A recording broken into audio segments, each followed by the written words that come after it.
Welcome back to Digi Bros, everybody. Oh man, look at that hot male midriff.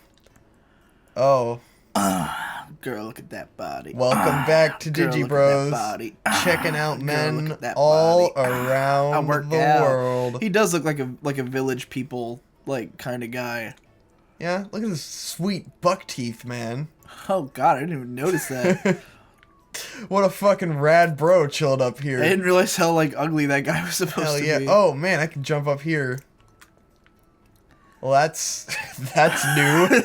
There's nothing to do up here. What isn't that special? Oh, that's different. That's weird. We're back, huh? Oh, that's a chakra. That's a fucking chakra. Have we ever talked about Yacht Rock on here? I think we did. You know, it's been so long. I'm sure we talked about everything. I know we said that the chakra before. But I don't think we ever explained what This fucking guy. what it means or what it's from. Everyone's got buck teeth here. Is that just like the town genetics? All right. If you like Pina coladas. Rick and Morty, you may be interested to know that the creators of Rick and Morty, Dan Harmon and Justin Roiland, were both part of an internet show called Getting stuck in the rain. called Channel 101. Yes. Getting stuck in the rain. What the fuck what is that? Nothing. Oh, because you were talking about Pina. Whole subtweet conversation happening there. Jesus. Anyway, Channel 101 was an internet show that was run by TV people who were trying to get away from the fact that TV is so restrictive, and you can't get shooting locations, or in fact just look up Rick and Morty Channel 101 and there's a video of the original Rick and Morty, Doc and Marty, explaining what Channel 101 is. They were used as an advertisement for the channel, to get TV people to use it. It's where the original Rick and Morty short was shown, which is, Justin Roiland's old creation, and Dan Harmon also worked for it. I don't really know what he did, though, but... I forgot that all I had to do was make that guy move to the other counter and talk to him. Yeah, well... Maybe if I had read what he said, I would have known that that is what I would have had to do. Well, you got the sale. I got the sale. Sale! Sale!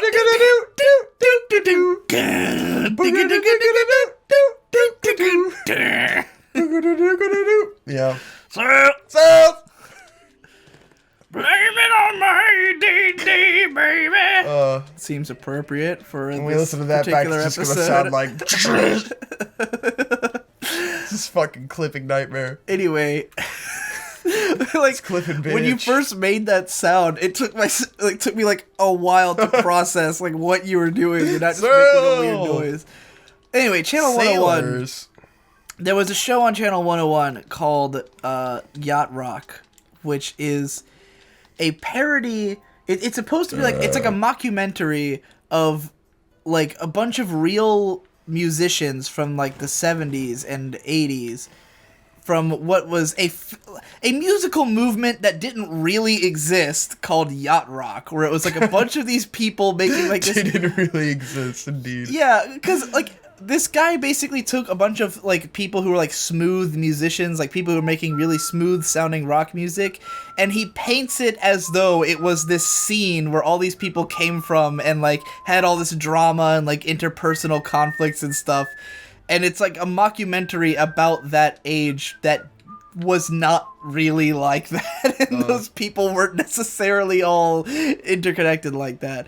But it's pretty fucking hilarious. But if you don't know who any of the musicians are, which I didn't, but I watched it with someone who explained it all to me, my friend Ghost Lightning, he explained who each musician was and why it was relevant. The only ones I knew were Steely Dan. And only because he had taught me about them. But he taught you. Yeah, we sure fucking learnt in your ass. Steely Dan are look, some of the characters. It's a boat buddy in Yacht Rock. But take this motherfucker out. Justin Roiland is in there too. Oh, Justin man. Roiland himself as a live action guy. He's Christopher Cross. Oh fuck! I think you explained this to me before and yes. I forgot. I've heard this song. It appeared in my childhood dreams. Played by a man named Christopher Cross. You must take that name. I have to die now. So yeah, I would say episode 1 of Yacht Rock is terrible, but everything after that is great. So if you can make it through, you might not even have to watch episode 1. Just watch episode 2 onwards, and it's fucking gold. Oh man, watch episode 1. Don't listen to Conrad. But episode 4 is about Toto, the band Toto, making their song. What was the girl's name? I don't fucking know. It was a song they had written about a girl that the lead singer was dating, and like he needed to make a really smooth song to impress her to get into her pants, and like he gets the help of the other like Yacht Rock guys, and then at the end, she had said that she wanted to like align their chakras, Yes. and he's giving like a PowerPoint presentation to his friends, or like a not PowerPoint 'cause that didn't exist yet, but like on paper, you know, like Yes. explaining to his friends like their plan, and he's like, so I did. It's like this like dumpy fat guy, and he's like, so I did some research, and it turns out the chakra is my taint. And then at the end, after he writes the song and she hears it, then like she jumps his bones on the bed, and he's like,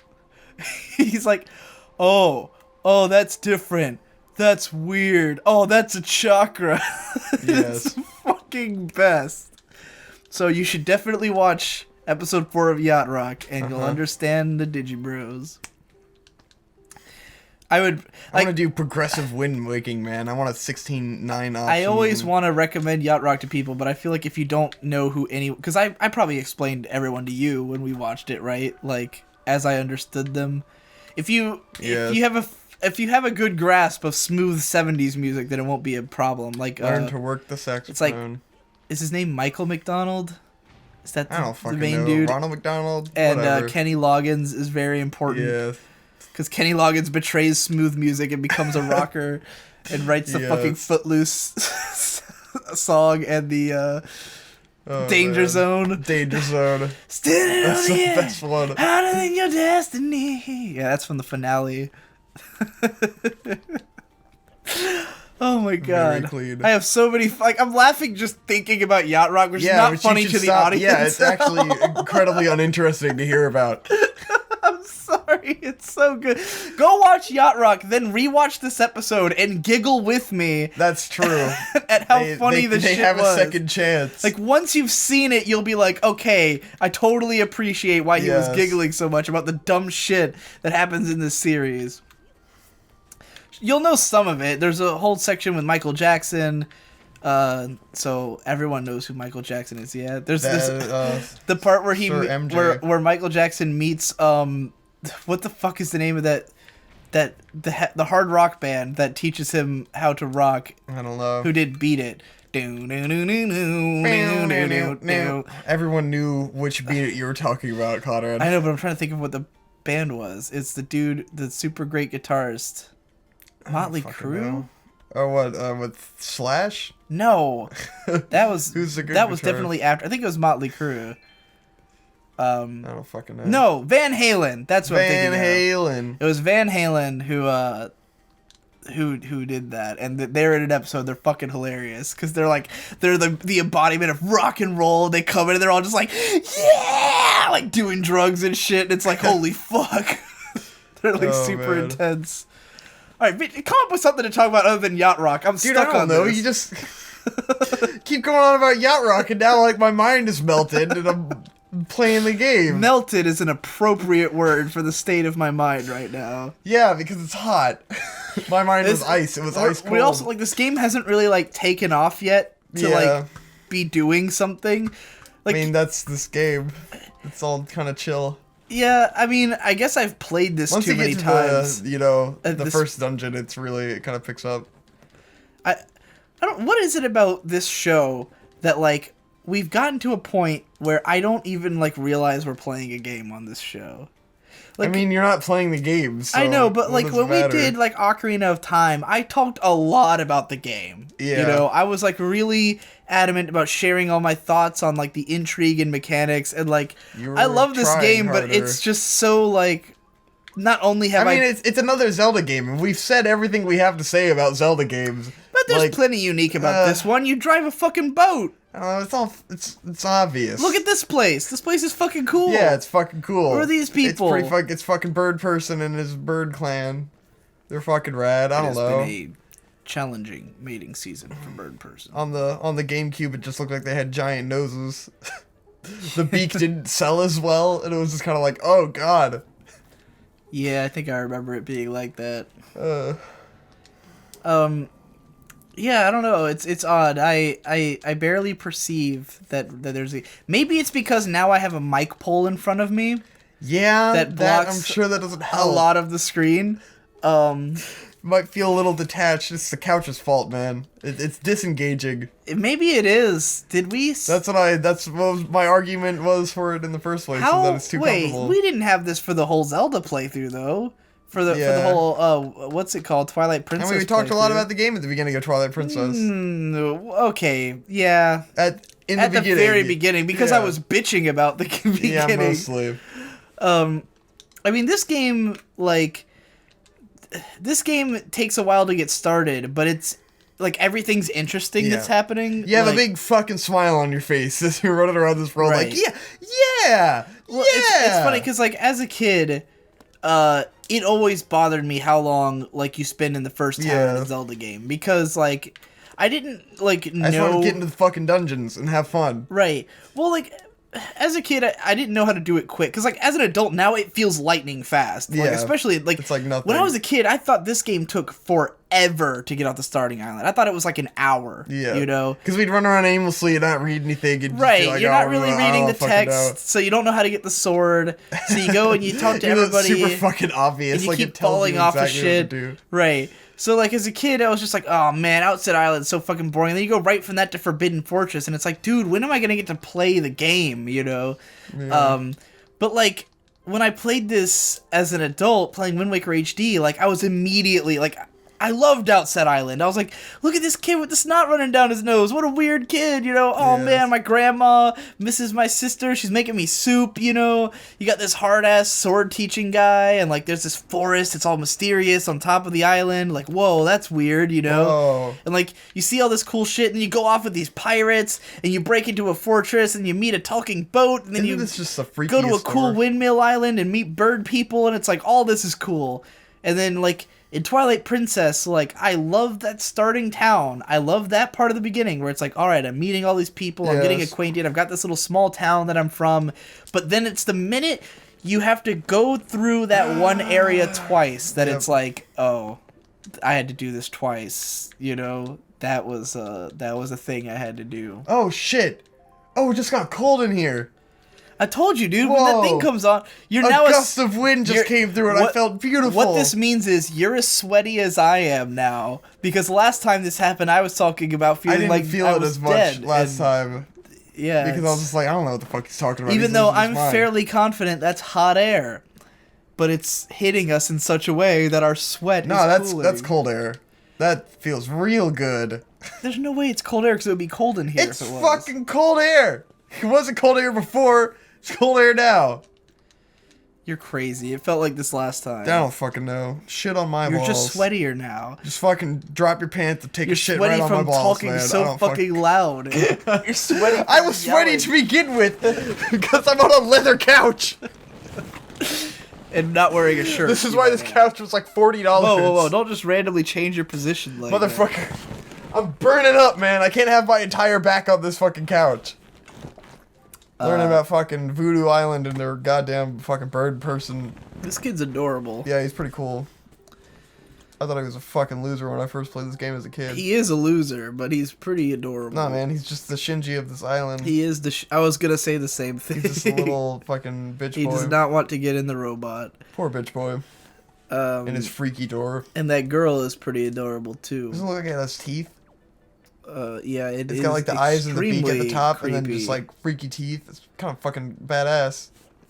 Assuming that's what it's supposed to be. Go into the scary door. But it definitely looks like it. The scary door. Oh man, this game makes me feel good. Yeah. Unlike this room. Yes. Don't worry, viewers. One day we'll play this game in an environment where we didn't start recording at 10 p.m. And oh man, that's another funny thing that like I never really have given much thought to. This show is always recorded at night. I prefer that. It's always done that way because I force us to do that. But it's always released at noon. Oh wow, you're right. So to our audience, this is a daytime show. I suppose it is. Like, think about it. Is that not weird as shit? I would have never really thought about like the time it's released. You know, because this is the same thing with Let's Drown Out, which is Yahtzee's show. He always says like "good night, viewers" at the end. Yeah. But they're in Australia, so for me, the episodes come out at like 11 in the morning. Now, mind you, I do usually watch them when I'm like going to bed or something, but it's always hilarious when he's like, "Good night, viewers," and I'm like, I'm going to bed at 11 a.m. and it's morning, you know? So yeah, it's odd, like, because I feel like the mentality we go into this show with is always like, it's late. You know, like, we've been up, like, today in particular, because Victor has been working, like, you oddly managed to get work right after coming off of your trip. Which, somehow. thank God. But, or I'd just be bored. like, the last few days, Victor's been, like, coming home at, like, 10 p.m., and I'm like, well, we're out of Digi Bros, so we have to record. Yeah. But, like, I would much prefer when we start at, like, 8 or 9 and like I'm not tired, you know, and like we can actually talk about shit, because when we start at 10 then I'm like fucking tired from the beginning and it's hot as shit in here. But yeah, no input on that. No, I'm trying to remember do the Wind Waker thing. No. No, you had it right. It's up, left. That should be, or no, that might be a different one. Try it out, then in. Up, out, in. Hold on. No, wait. The fuck? I thought it was. No, I think it's. For what? For moving the wind? No way. Look at your fucking... I just did like every fucking combination. That's true. I'm pretty sure it's... But you did play that. Is there a way to look at your shits? I think so, but doesn't seem to be... Oh, fuck my ass. No, it should be up, out, up, left, right. I don't know why that's not working, but that's definitely the song. Because that shit is emblazoned into my memory. Maybe you're standing in the wrong place. Fake. Maybe you're not... Can I control the wind from anywhere, though? I guess. Does it want me to have some fucking revelation somewhere? Do I have to fail first? What did she say? I don't fucking know. Try just jumping when the wind blows that way. I'm supposed to throw her. Go, throw her. There. Well, I guess that fucking You didn't works, have to change the wind. You just Maybe had to I wanted watch the to, fucking okay? embers, dude. You fucking dumbass. I wanted to change the direction of the fucking wind, alright? Oh man, here we go. It's the fucking Wind Waker. It's the Wind Waker. This is gonna be one of those... Because, you know, this is the one that Aaron got fucking criticized to the point of having to issue a public apology for his play. Yeah, whatever. I'm not Aaron Hansen. Although the main reason for that is that he, quote-unquote, blamed the game. Really?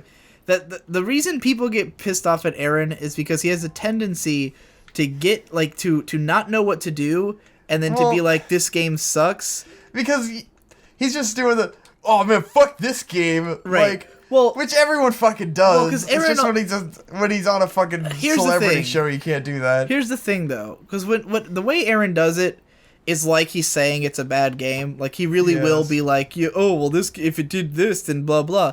But if you watched Sequelitis, you should know that what he values in a game is how well it can communicate. Yes. Aaron hates when a game has to make you read. He hates reading in a game anytime. Yes. No matter what game it reading is. Sucks. If you have to if I had to read, I'd read a fucking book. If you have to read the text to know what to do, and it's not just completely intuitive in the level design, then he does not like that. Yes. So anyone who knows Aaron's taste in games would know that, yeah, on the one hand, you're right, he didn't read, and therefore that's why he doesn't know what to do.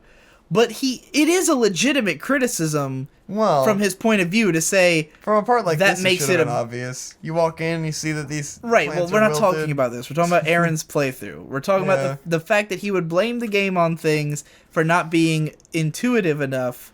But like that is a legitimate criticism. And like when people talk shit about his Ocarina of Time sequelitis, like, I don't agree with the points Aaron made, like, about I don't agree with the idea that the game is not good for the reasons he said, but I totally get why he feels that way, because all the points he makes are valid, you know? Like, when he talks about, oh, you go into combat and it's like you're in a different, like, world from the rest of the game, I'm like, okay, I understand how someone would feel that way. I don't feel that way, you know? And there's a million things I could list that he didn't talk about that I think are great about the game, you know, but like I don't think his criticisms were invalid. I just think that they don't resonate with most people. Most people don't give a shit about that stuff that he didn't like, and most people don't care if they have to read a little bit of text, you know. But Aaron's from a different era. He's from like the 16-bit and 8-bit era of games, like fucking baby boomers. Baby boomers. That's like our grandma's generation. I was saying that he's ancient. But he, you know, his favorite video game ever is Mega Man X, which came out in a time before this, you know, games even had a third dimension. Yes. He's said before that he's not that into 3D games comparatively to like 2D games, like, and I mean, it's inconsistent. There's plenty of times he seems to get into the mood for a text game, like he loves Mass Effect, you know. But I just think if you know Aaron Hansen's personality well, you should not be surprised when he bitches about a game, you know, not telling him what to do when it totally told him what to do, just not through the method that he would prefer, you know? Yes. Especially when he's doing a Let's Play show, which... And he's not paying attention. As we all know, no one pays attention, you know? And I will say, I mean, I am kind of, like, I'm glad of the result that came of people, like talking shit about Aaron doing that, because he really makes sure now that he doesn't ever blame the game. Like, he's made that he does not talk about the game anymore that way, you know? Like, he'll talk about himself sucking. He'll be very clear to say, like, when he did the Mario 64 playthrough, there's a lot of times where he's like yelling, "Not the game's fault, just saying, it's all my fault, I just suck," you know? Although later on he was just like, "Fuck this game, this is the worst game ever," because he got so mad. But yeah, like, I am glad that it forced him to take a step back and think about how he says things, but I still think it's bullshit that he was, like, harassed to the point of issuing a public apology over it, you know? It's like, it's a fucking video game. Who cares? Who cares that Aaron thinks a video game sucks? Who cares? Do you really need his opinion to validate yours? Yes. Does him saying, "Oh, this game fucking sucks," does that change your opinion of the Wind Waker? He's an authority on games, and if he thinks it sucks, that means it real authority. Sucks. A guy who sucks at every video game is a real authority on games, you know? Oh, man. He has a public responsibility to let us know what the actual good games are.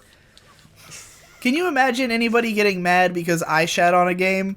All they'd be doing is saying, you don't play games. You're a noob. You suck at everything. You're the worst gamer. Like, why would we ever listen to you, you know? Yeah, and you have bitch tits. That's true. I do have bitch tits. This is Bob. Bob has bitch tits. Yep. I want to watch Fight Club again now. Let's watch Fight Club. You know, Bob is played by Meatloaf. Yeah, something like that. He's played by Meatloaf.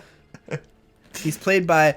I get it. Fit my dick in my pants. I fucking know who Meatloaf is. I know. I just wanted to sing that verse. Okay. But you ruined it. You completely ruined the joke with your overreaction. Oh. Next time on Digi Bros, this game Meatloaf. We eat meatloaf.